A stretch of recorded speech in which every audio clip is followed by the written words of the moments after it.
அம்மா எல்லாரும் கூழ் ஊற்றுறாங்க பாருங்கள். கூழுக்கு கூட குழம்பும் வைக்கிறாங்க.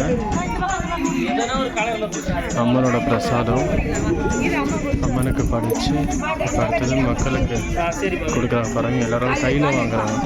ஏன்னா கையில் தான் வாங்கணும். இது முதல்ல கையில் தான் வாங்கணும்.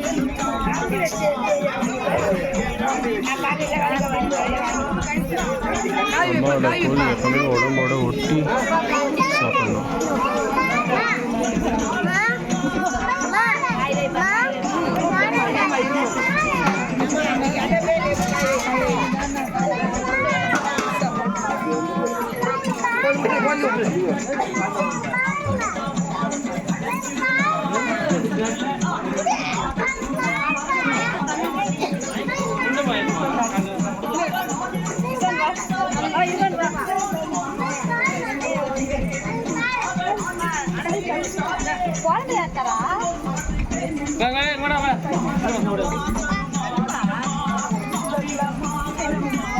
கிளாஸ்